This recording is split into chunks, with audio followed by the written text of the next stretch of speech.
Hi guys! For today's video, nais kong i-share sa inyo ang aking naging experience sa ating naging biyahe papuntang Norte! Guys, andirito ako ngayon sa kahabaan ng Shaw Boulevard dahil dito ang magiging pick-up point ng aming grupo. Pero saan nga ba ang ating next destination? Halika at samahan niyo akong muli. Guys, magdamag din halos kaming bumiyahe. At nang magising kami, ito yung bumungad sa amin. Isang magandang view dito sa tabi ng dagat.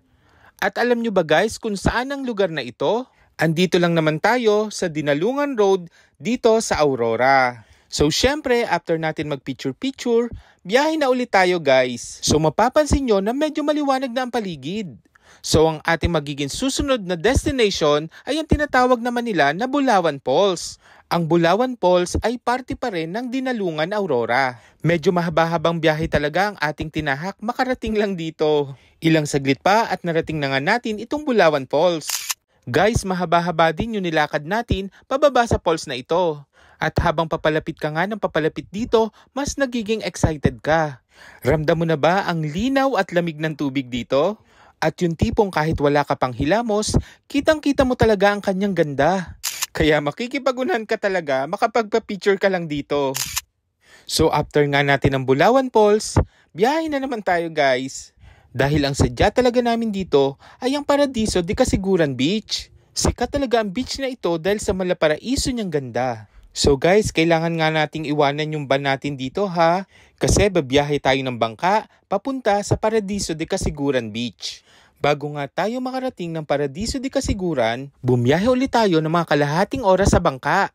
Akala ko dati pagkabiyahe mo sa bangka, ayun na. So nagkamali nga ako dahil papunta pa lang pala tayo sa exciting part. So guys, pagbaba mo ng pantalan, kailangan mo namang mag-tricycle para makarating ka sa Paradiso de Casiguran Beach. Sobrang exciting din ang biyahe na to. Halika guys at samahan nyo kami.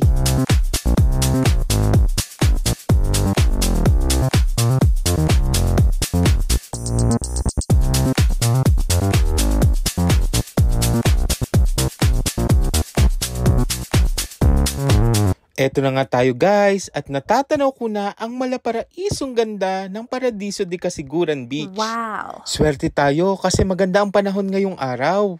At tiyak ako na mag-e-enjoy tayo sa pagstay natin dito. Wala din talaga akong masabi sa linis ng tubig dito. Kaya naman kahit putok ang sikat ng araw, wala makapipigil sa amin. Ibang klase din talaga ang ganda dito.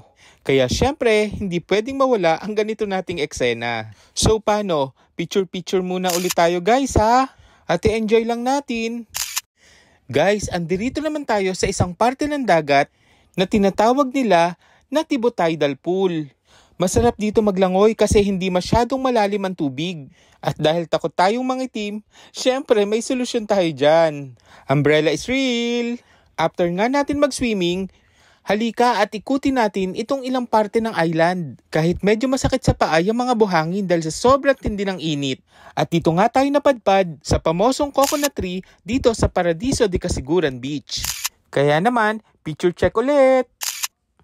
After nga nating kumain, mag-swimming at magpahinga sa Paradiso de Casiguran Beach, ay babiyahe tayong muli papunta naman sa tinatawag nila na Kasapsapan Beach. Bali doon na kami magpapahinga at magpapalipas ng gabi. Dito sa Kasapsapan Beach, pwede kang mag-order at magpaluto ng mga pagkain. Kain po tayo! After namin kumain, konting chill muna bago matulog. So day 2 na nga natin dito sa Kasapsapan Beach. Guys, located pa din ito dito sa Casiguran Aurora ha. Kapag talaga mga ganitong beach travel, masarap talaga na pagmulat ng iyong mga mata, sa tabing dagat ka muna maglalakad-lakad. Ilang oras na lang kami dito at malapit na din kaming umalis. At bago ang lahat, breakfast is ready. Kain po muna tayo ha. Kailangan na nating umalis guys, pero hindi pwedeng mawala ang ating mga picture sa ating mga madadaanan. Kailangan madami kang memories at souvenir picture dito. Kaya kahit mahaba ang biyahe, hindi ka talaga mapapagod. At bago nga tayo bumalik ng Manila, hindi pwedeng hindi tayo dadaan dito sa tagpuan sa Lumang Gapan. Ang ganda-ganda din talaga dito, para kang nasa Bigan. Guys, ang Lumang Gapan ay located lang dito sa Nueva Ecija. Pero sinasabi na ang Lumang Gapan ay unang bayan ng Pampanga. Hindi nga pwedeng matapos ang biyahe na to nang wala kaming mga picture dito syempre. Guys, konting oras lang kami nagstay dito kasi kailangan na namin makabalik ng Manila. Pero masasabi ko na isa din ito sa memorable travel na na-experience ko. Maraming salamat sa aking mga kaibigan na nakasama ko dito. So paano guys? Hanggang sa susunod ulit na travel ha. Salamat! Bye-bye!